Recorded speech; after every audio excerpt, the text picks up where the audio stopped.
دیکھو میرا دماغ کدھر سے کدھر چلتا ہے. میرا ایک بیان گیا تھا کہ فقہ حنفی میں کیکڑا کھانا جائز نہیں ہے, یہ میرا بیان گیا تھا. اس پہ کسی نے کہا کہ بیوی اگر شافعی ہو, وہ فقہ شافعی کو فالو کرتی ہے. تو میں نے کہا بھائی فقہ شافعی کو فالو کر رہی ہے تو وہ فقہ شافعی سے پوچھے, شافعی فقہ میں تو جائز ہے کیکڑا کھانا. تو کسی نے کہا یہ کیسا اسلام ہے, ایک گھر میں کیکڑا شوہر پہ حرام ہے, بیوی پہ کیا ہے, حلال ہے, یہ کیا ہے؟ تو اس کو میں سمجھاتا ہوں یہ ہے کیا, واٹ از دس. جو مسئلے میں اختلاف ہوتا ہے نا فقہا کا, تو ہر فقیہ ہر مجتہد کے ذمے ہوتا ہے کہ وہ دلائل سے ایک رائے قائم کرے. تو جو رائے اس کی نظر میں دلیل سے مضبوط ہوگی وہ اس رائے کو پیش کر دے گا, اور اس پہ ڈٹ جاتے ہیں وہ کہ یہ میری رائے ہے, آپ اس کو فالو کریں. کوئی اور اگر کسی اور کی رائے کو فالو کر رہا ہے تو وہ اس سے پوچھے ہی نہیں بھائی, وہ تو وہ اپنی رائے بتائے گا نا. اگر وہ اپنی رائے میں ہی لچک پیدا کر دے تو وہ رائے نہیں رہتی. پھر مثال کے طور پر کسی کو اس پر اطمینان ہے کہ کیکڑا ناجائز ہے, اب اس سے آ کے آپ پوچھ رہے ہیں اگر میں کھا لوں تو وہ یہی کہے گا ناجائز ہے تو ناجائز ہے.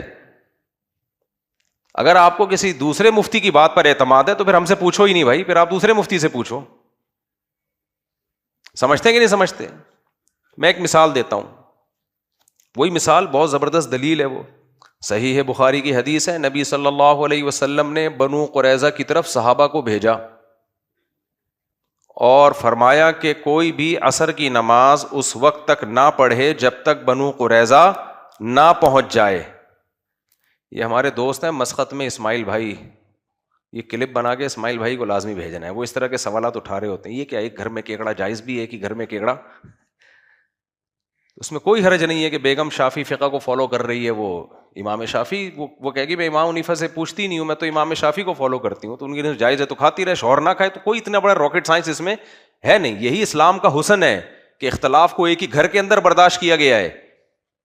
اس سے تو مسلمانوں کے ظرف میں وسعت پیدا کرانا مقصد ہے کہ بھائی رائے کا اختلاف ہوگا, ایک گھر میں بھی میاں بیوی میں بھی چلے گا, وہ کوئی فرق نہیں پڑتا اس سے. میری بیگم کھاتی ہے جھینگا, میں نہیں کھاتا, میں کہتا ہوں میں نہیں کھاتا, میں اس کو جائز نہیں سمجھتا. ہماری گھر والی کھاتی ہے ایک, باقی نہیں, ایک کھاتی ہے, کوئی بات نہیں, وہ کھا رہی ہے میں نہیں کھا رہا, اس میں کیا ہو گیا. وہ مفتی تقی عثمانی صاحب کے فتوے کو فالو کرتی ہے, انہوں نے جائز لکھا ہے, تو آپ کون ہوتے روکنے والے. میں نے کہا ٹھیک ہے بھائی, میں کیسے اس کو روکوں, حضرت مفتی تقی صاحب کا فتویٰ غلط ہے, میں کیسے روکوں. لیکن مجھے پتا ہے دلیل کے لحاظ سے فقہ حنفی میں جھینگے کی گنجائش نہیں ملتی, اور میں کہتا ہوں ایک فقہ کو فالو کرو بھائی, یہ پینترے نہیں بدلو. میں اس عمل کو جائز نہیں سمجھتا کہ کبھی کیکڑا کھانے کے لیے شافعی بنے ہوئے ہیں اور جب ادھر آسانی ملی تو حنفی بنے ہوئے ہیں, ادھر آسانی ملی تو مالکی بنے ہوئے ہیں. یہ جائز نہیں ہے, اس کو کسی نے بھی جائز نہیں لکھا ہے. امت کی خیر اسی میں ہے کہ آپ کے موافق سواء وافق غرضہ ام لا, آپ جب کسی رائے کو فالو کرتے ہیں وہ آپ کے فیور میں جا رہی ہے یا نہیں جا رہی, اس سے غرض نہیں ہونا چاہیے, فالو کرنا پڑے گا آپ کو اس کو.